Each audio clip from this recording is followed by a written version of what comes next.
You and your family deserve the very best in healthcare. That's why Care Alliance is right where you need it. Each of our 4 clinics in Cleveland provide high-quality medical, dental, and behavioral health services. We welcome patients with or without insurance, or we can help you get insurance. Care Alliance, because everyone deserves quality healthcare. Schedule an appointment or just stop by. CareAlliance.org, 216-781-6724.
Thanks for tuning in to TV20's Weekly News Wrap-Up. I'm Leah Haslage.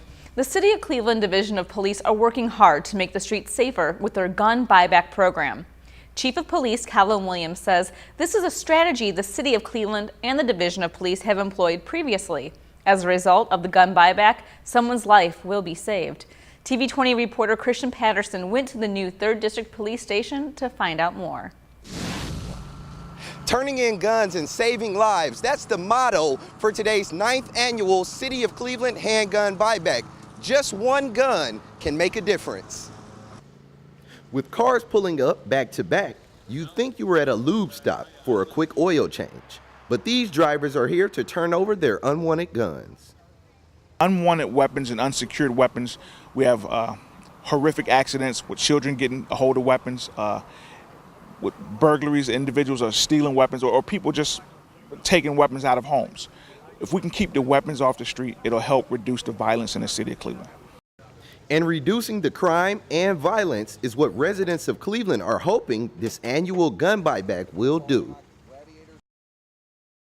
I really think it's great. I think it's going to bring crime down.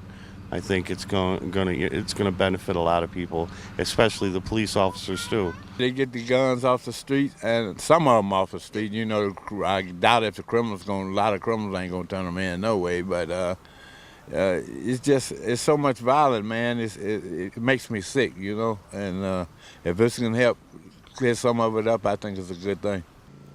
1 in 3 people in the U.S. know someone who has been shot, and on average, 31 Americans are murdered with guns every day, and 151 are treated for a gun assault in an emergency room. Removing guns from the streets will benefit the city and its residents. But what measures a successful gun buyback event?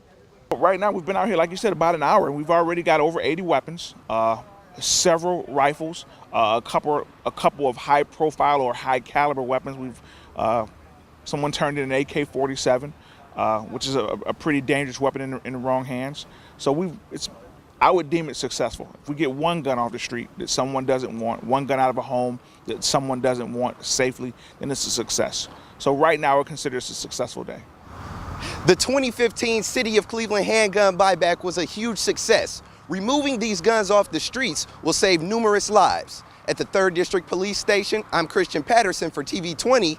We are Cleveland. The USS Cod Submarine Memorial is a National Historic Landmark, and it's docked right here in downtown Cleveland. Recently, a Veterans Fair was held at the Cod. Memorial Director Paul Ferrace explains why it's important to hold a big Veterans celebration in the middle of August. Today is our Veterans Fair.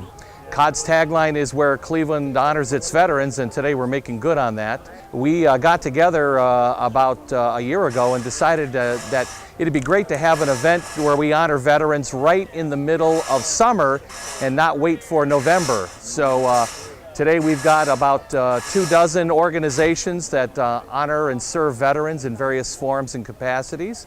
We're offering free tours for veterans and their families of COD. And we got food, games, and even a petting pony. So this is our big salute to veterans. It was my idea to bring veterans down November 11th. The weather's terrible in Cleveland usually. So I said, let's celebrate veterans. Let's come down to the COD. The COD was gracious enough to say we're going to host it. So that's what they're doing. So we've had over 24 veterans organizations here for information gathering and so forth. Just a celebration of all veterans. One of the key organizations here is the COD crew. The COD crew are volunteers to the man. There's really nobody that's paid aboard it. And what they do is turn what could have been a rusting hulk into one of the best submarine memorials in the country. We have been ranked year after year as the best around. So out of the 20 boats that were retired and turned into museums, that's the #1.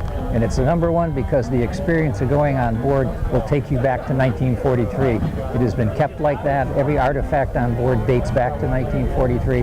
So you can kind of get an idea what those men endured and survived and made better people of themselves. So it's a great ship. Proud to be aboard it. COD is open every day until September 30th, 10 to 5. Come on down, we're right here on North Coast Harbor.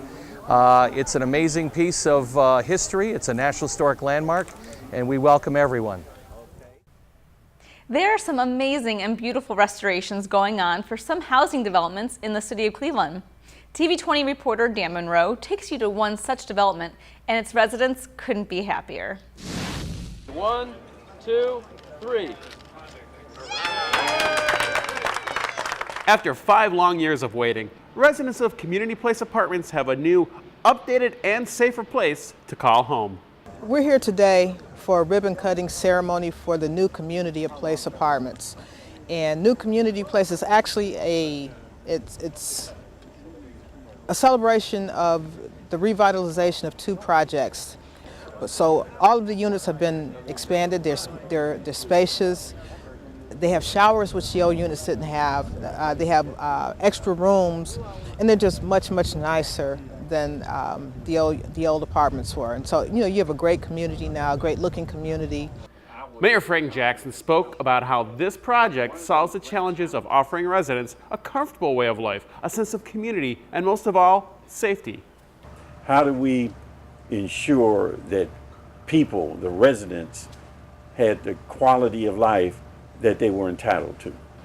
And it was always a struggle in progress. Because you work on the physical end, then you have to work on the social end, then you have to work on the safety end. And what this project does, it really brings it all together.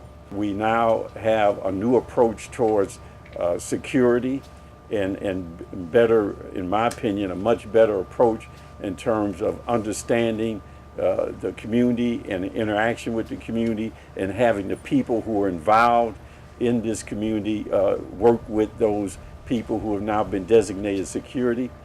So this is a great project for us. So what do the residents think? Kiwanis Harris is grateful. This is a long time coming.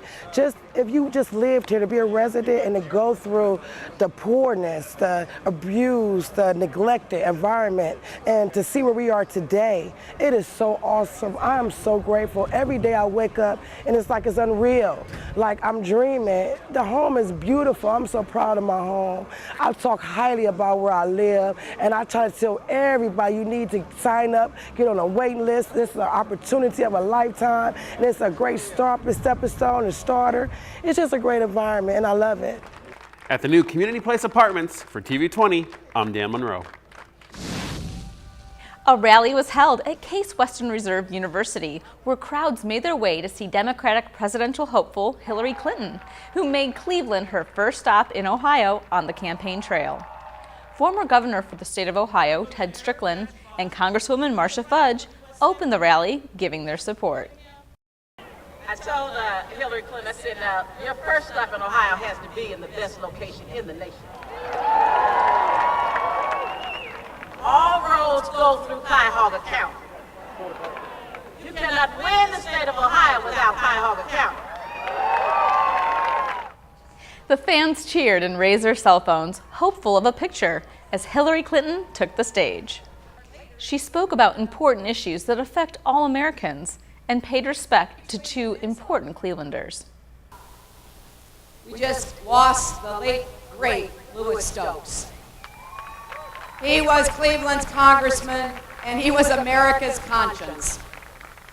He did so much to deal with the problems that our economy presents and our society still unfortunately has. And for me, whenever I think of Cleveland, I always think of my dear friend who I live with every single day, Stephanie Tubbs Jones, your former Congresswoman. Boy, Stephanie was a lot of fun. Probably a lot of you never got a chance to meet her personally. She had the greatest laugh. She made me a better person. She made nearly everybody she dealt with better people. I asked both members of City Council and college students at the rally what they thought of her speech. Well, I was really energized. I think she had a lot of energy, and she was really touching the everyday issues with regard to homes and kids and education and women's, the way that some of us are perceived, and that women should be equal. I mean, to me, it's equality for all of us, and I think she brought that out. So I'm delighted that not only did she come to Cleveland, but she came to the northeast part of Cleveland, which is in my backyard. What was the most surprising thing that she said in her speech today? For me, it was talking about gun violence. I mean, most of the candidates, almost all the other candidates, kind of stay away from that issue.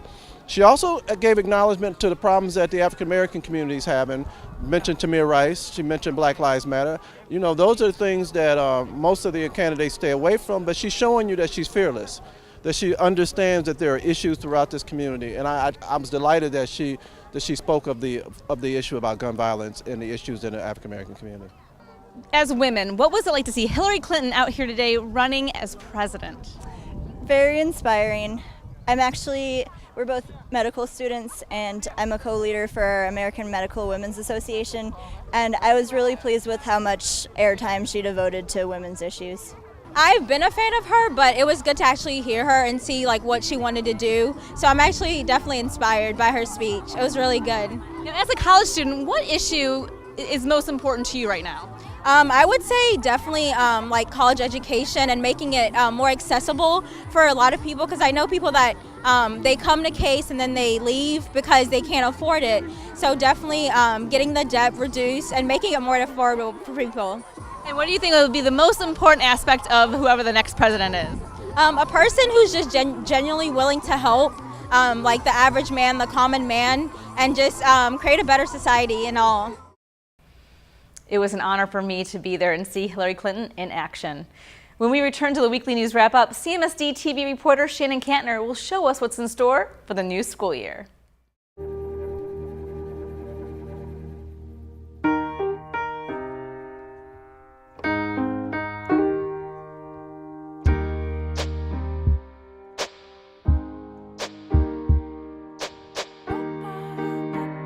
And I can't change, even if I try, even if I wanted to. My love, she keeps me warm. She keeps me warm. She keeps me warm. She keeps me warm. She keeps me warm. She keeps me warm. We are neighbors and best friends. I love my sister. My heart doesn't see race. Love is love. Our family is no less than any other family.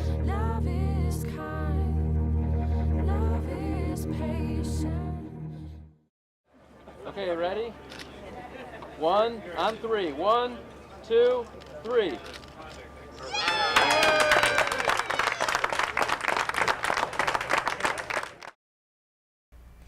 A new school year just began for Cleveland students, which means it's time for CMSD CEO Eric Gordon to reflect on the 2014-2015 school year.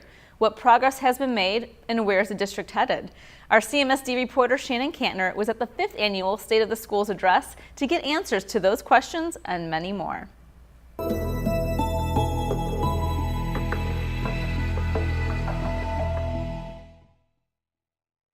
As I was reflecting over the past year, it occurred to me that today there is most likely one question on everyone's mind. Is it working? Is the Cleveland plan working? That's District CEO Eric Gordon delivering his 5th annual State of the Schools address. The ballroom in the Renaissance Hotel was packed with educators, students, community partners, and city leaders, all there to hear about the district's progress and vision. I spoke with Mayor Jackson after the address to get his reaction to the CEO's overall message. CMSD is headed in the right direction, and there are many stars lighting the way. Yes, the Cleveland plan is working, but it's hard to tell because the state of Ohio is implementing its 3rd set of new achievement tests in the last 3 years. The measurement system in Ohio is changing so rapidly that we don't have any great short-term ways to measure achievement. So it just really drew me back to longer-term ways to measure. What are the bigger visionary pieces? So we use the metaphor of the North Star and the guiding stars just because it helps us think of a longer picture point of view in the midst of a system that's under pretty dramatic change in the short term. Our North Star was easy to identify. That's our mission. It's any school district's mission, really. High academic achievement for each of our scholars. But where were the guiding stars? He said they were fairly simple to find: strong voter support, better learning environments, an evolving workforce, growing public trust, and progress in the overall academic mission. I wanted people to understand that we have real measurable results in this system, that our reading scores are up for 3rd grade reading guarantee, that math and reading scores are up district-wide, that more kids are accessing better schools than ever before, that our graduation rates hit a record high. Those are facts that people just don't understand about our system. And so often it's about what the work is to get the results, and the work's really important. But today was all about the results, that when we look at our operations, when we look at public trust, and most importantly, when we look at achievement, things are better, and people need to know that. And people are learning that thanks to proud CMSD students like Christy Carlton. Since I've been at Lincoln West, I haven't wanted to leave. I'm a loyal Wolverine.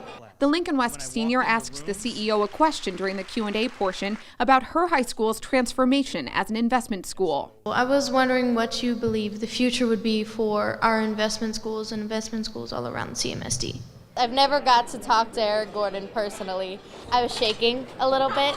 I was kind of nervous, but I felt amazing. A sense of gratitude is what I had. It just shows how much they're engaged in their own learning. And again, another sign that the system's healthier. You know, a few years ago, students wouldn't have had the confidence to stand up and ask questions, tough questions about what they want for their school. Today, we got those tough questions.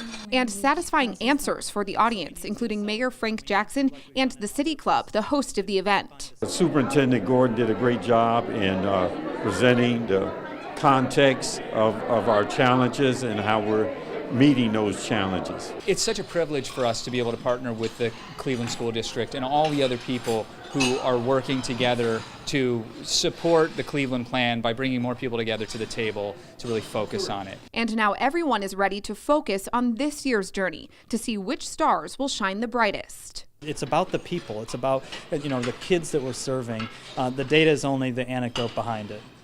If you want to see more highlights from the event or read the whole speech, just visit the CMSD website. That's clevelandmetroschools.org.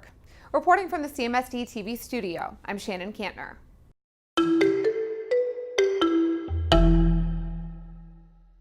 Thanks, Shannon. The CEO also made sure to discuss the importance of attendance. He took the opportunity to tell the audience about the district's new attendance campaign, Get to School, You Can Make It. When we return to the weekly news wrap-up, we're going to see how our sports teams are making it with reporter Christian Patterson. Listen to me. I am captain of the track team. And if I'm late, She doesn't really think she's going to get out of here, does she?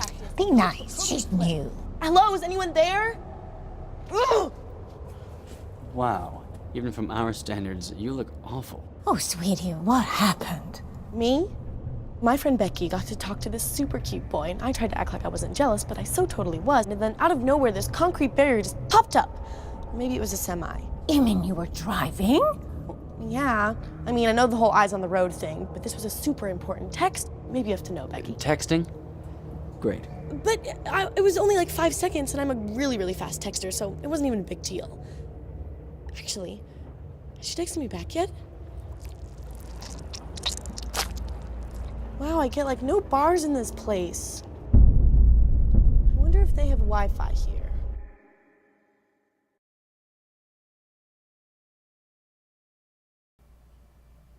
Welcome back to TV20's Weekly News Wrap-Up. I'm Christian Patterson, and here's a look at what's going on in sports.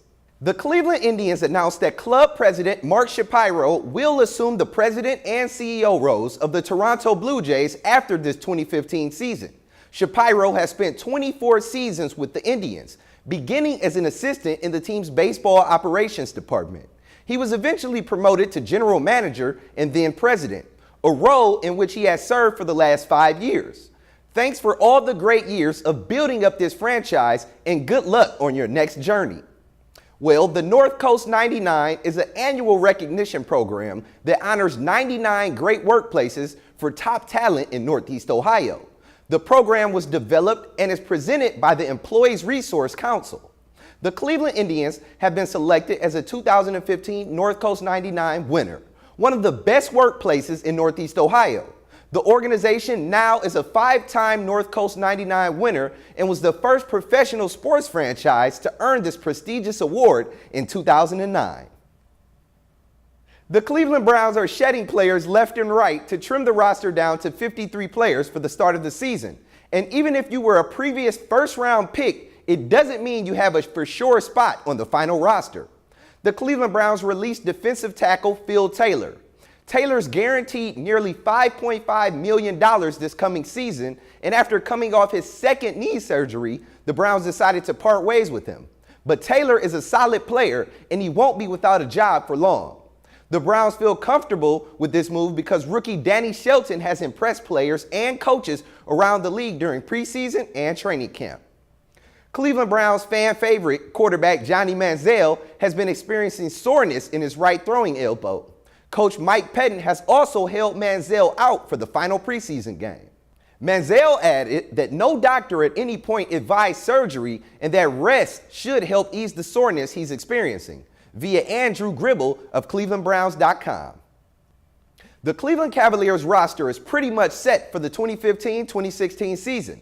But Cavaliers guard Kyrie Irving may not return to action until January as the team takes a much more cautious approach with his rehabilitation process. After signing their key pieces to contracts this offseason and picking up a few more vital bench players, the Cavs have serious hopes of winning his first title this coming season.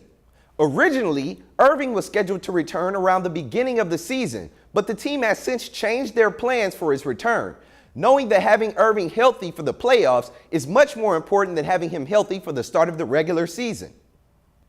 Make sure you tune in to TV20 all this week to catch the Big F Championship game. Don't miss Gunning Wreck going head-to-head against Glenville Kovacic. Here's a sneak peek of some of the highlights from the Big F Championship.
Well, that's all I have for your TV20 Weekly Sports Wrap-Up. When we return from break, we'll have more with Leah. Hey, thanks for stopping by. You know, I followed your character since the first episode. I'm a big fan, big fan. Thank you. And listen, your storyline, it makes for incredible TV drama. Thing is, your drug use is very adult content. Too adult for the kids. So I'm gonna have to block you. Oh, man. Yeah. Well, have a good one. You're a nice lady.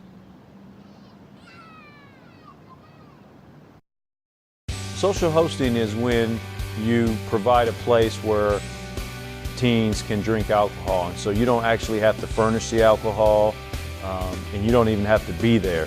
But if you're allowing that to occur by being negligent, that's social hosting. Me being a parent myself of teenagers right now, I would think it would be totally unacceptable for another parent to provide alcohol for my child or to give them a place to drink alcohol. I just think that's totally irresponsible. They may think that they're allowing this safe environment, but eventually they're going to go to bed, or they're not going to be guarding kids all night long. Really, what we're after is better decision making so that we don't have to be out there arresting people and charging people with crimes.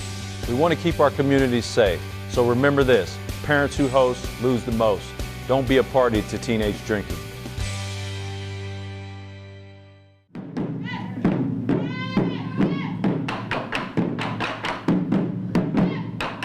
Welcome back to TV20's Weekly News Wrap-Up.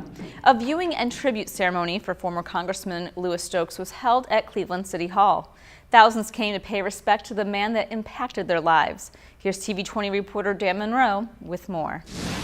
They don't realize what they've lost in this man. They really don't realize what we have lost. On August 18th, Congressman Louis Stokes passed away at the age of 90. On August 24th, his body laid in state in the rotunda of Cleveland City Hall for nearly 10 hours. During that time, thousands of people visited to pay their final respects to the man many people call a champion of the people.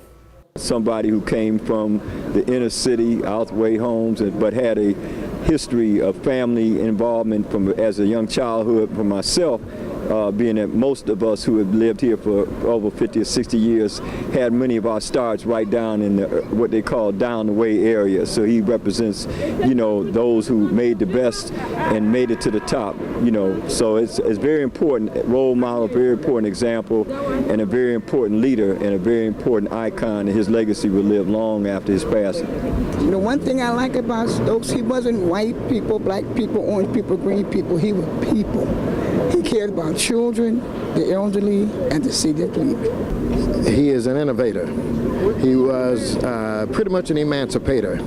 He was one that was humble, that had a soft soul, one that did not let his high recognition move him one way or the other. He was just a straight shooter all the way. He was a great man. Well, as a young elected official, it's important to know that there are other African American people that I can look at as role models as I continue to serve my community, and Congressman Stokes is one of those people. He was well loved and revered by all of his constituents here in Cleveland, throughout Northeast Ohio, the state, and probably even the world.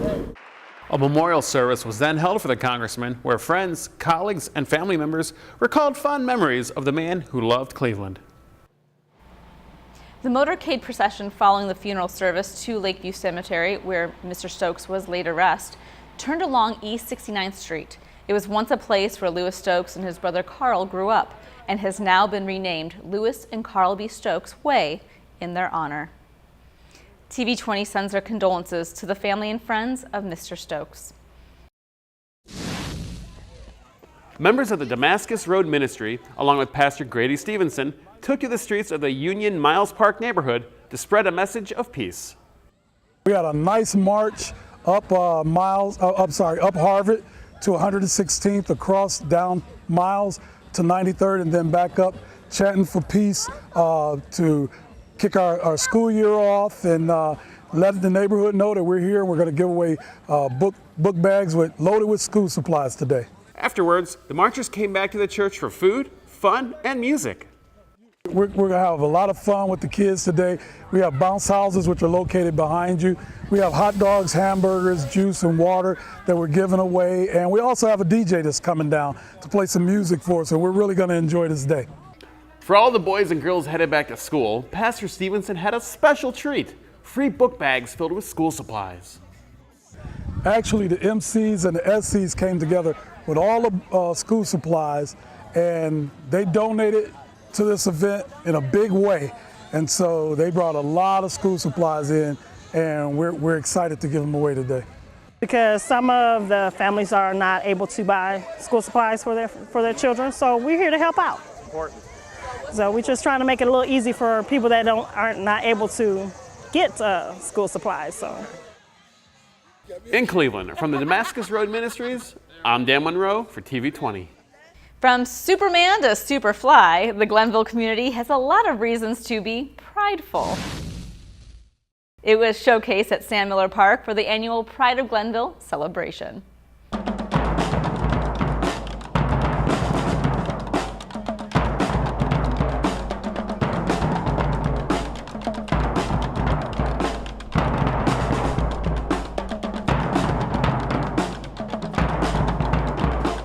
It's important for us in the Glenville community to continue to do things that makes people proud of where they live. Glenville has a historic importance to the city. There's times though when we have challenges. You know, we've got the abandoned houses, we've lost some population. It's about us trying to stabilize the neighborhood, keep our residents here. So we do things like the Pride of Glenville celebration today. We bring people together and we have a good time. The Pride of Glenville is about coming out and let's come together on a good note. Let's talk about the beauty, the wonderful things that our neighborhood has to offer. So this is what this is all about. We hear many times about all the ills in our neighborhood, all the ills that are going around in our city, all the problems, all the crime. But let's come together and let's talk about the great things about our community. Let's come and rejoice over the love. And we have lovely people in this community. We have great landscaping in our community. And this is what today is all about. Neighborhood Connections was one of the organizations involved, promoting a better relationship among people in the community. So we're going to be connecting people who want to be street captains, people who want to do neighbor circles, just ways that they can connect better with the organizations and with the residents. So we're partnering with Famicos Foundation, which has been in this neighborhood for 45 or 50 years, and their Community Development Corporation. And really all of this work is funded by the Cleveland Foundation.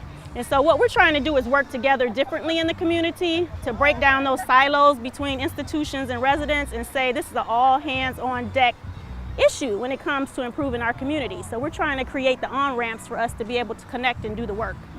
It's so important to have an organization like the Neighborhood Connection that really helps people get their dreams and talents out to the community. And certainly we hold them in the highest esteem for providing the funding for us to launch the Pride of Glenville Marching Band. Well, I do want to thank Neighborhood Connections. You know, that's an excellent program. Their concern is to connect neighborhoods and to make it really a strong and worthwhile connection. So I really want to thank them, and Famicos Foundation has committed to this community for decades, and they continue to do a great job for us. All across America, there's been this tendency that we no longer know our neighbor. You know, it's all about what's going on in our little site, our little house, our backyards. Back in the day when I grew up, for example, people talked over the fence. You know, Miss Jones down the street treated me like my mother did. So we got away from that all over the city. And so how do you get that back? Well, you introduce people to one another. You bring them, they all come out to the event, we encourage them. They're dancing together, they're singing together, and we're making introductions. And many times that is all we need for them to blossom with a relationship. That's our premise. You know, that's why we call it Pride of Glenville. We want them to get to know who their neighbors are. Geraldine Blockham was a residential building inspector for the city of Cleveland. Earlier last week, she had a special meeting with Mayor Frank Jackson because after 23 years of service to the city of Cleveland, Geraldine is retiring. Mayor Jackson thanked Geraldine for her many years of hard work and presented her with a special proclamation. Now that she's retired, Geraldine says the first thing her and her husband want to do is travel. Plan to go to the Carolinas and Florida. I'm just probably doing a lot of traveling, helping my parents, just doing a lot of visiting, with my family, and some gardening around the house. There you go. And I believe your husband said boss him around? Yeah. Tell him there's a new sheriff in town and things is going to change. Congratulations on your retirement, Geraldine, from all of us at TV20. The Cleveland Cultural Gardens recently held their 70th annual One World Day celebration and naturalization ceremony. Here's Dan Monroe with more. Well, I'd like to welcome you to the Cleveland Cultural Gardens One World Day celebration. Each year, the One World Day celebration brings scores of people to the Cleveland Cultural Gardens to celebrate their heritage while learning about other cultures. This year's celebration began with a parade of flags and ended with a naturalization ceremony, where Chief Judge Solomon Oliver Jr. swore in 20 people from around the world to become American citizens.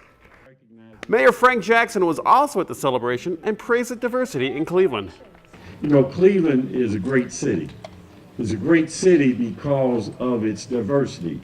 Diversity of people, diversity of cultures, attitudes, opinions, and because of that diversity, we are who we are. And you help make up who we are. So again, I want to congratulate the Cultural Garden, the Federation, for their success for 70 years in putting on the One World Day. And I think the love of the diversity in Cleveland is the key. Our motto is peace through mutual understanding. And by learning about the cultures of each other's country, then we learn to understand each other. After all the awards and presentations, it was Judge Oliver's turn to give the oath to 20 eager people waiting to become American citizens. I take this obligation freely, without any mental reservation or purpose of evasion. So help me God. Congratulations to each of you. At the Cleveland Cultural Gardens, for TV20, I'm Dan Monroe. It's a birthday celebration for the United States Coast Guard as the specialized branch of our armed services turns 225 years old this year. Rear Admiral June Ryan is the senior Coast Guard commander for the 5 Great Lakes and the St. Lawrence Seaway. Recently, Admiral Ryan and her staff stopped by Mayor Frank Jackson's office to receive a special proclamation honoring 225 years of service for the Coast Guard. Well, today the mayor provided a proclamation to the United States Coast Guard in celebration of our 225th anniversary of being the United States Coast Guard. Started off as the Revenue Cutter Service back in 1790. After a brief photo op, Admiral Ryan sat down for a chat with Mayor Jackson. The mayor was curious as to what it's like to be a senior commander in the Coast Guard. Likewise, Admiral Ryan wanted to know what it's like to run the city of Cleveland as mayor. Looking back on the past 225 years of the Coast Guard, Admiral Ryan sees great things for the future. I think the future is very promising for the Coast Guard. I mean, the people that we have coming in, some of our people have actually graduate degrees and beyond. And so both the talent and the technology is just going to propel us even that much farther for our next 225 years. All of us at TV20 would like to say congratulations to the Coast Guard on its 225th birthday. If you would like to see more of these stories in their entirety, tune in to TV20's Around Town and just check our schedule for times. That's all for your TV20 Weekly News Wrap-Up. I'm Leah Haslage. Thanks for watching. Now stay tuned for the bottom line up front with City of Cleveland Media Relations Director Dan Williams.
Hi, this is Don Voitel inviting you to watch the Polka Train right here on TV20.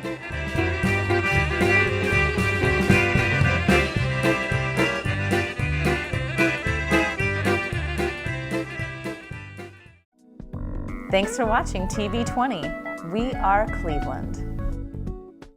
It's illegal to sweep yard debris into a catch basin. It causes water pollution and sewer backup. Use biodegradable bags or redistribute lawn and leaf clippings for fertilizer. If you see someone dumping waste into a catch basin, report it immediately. Remember, only rain down the storm drain.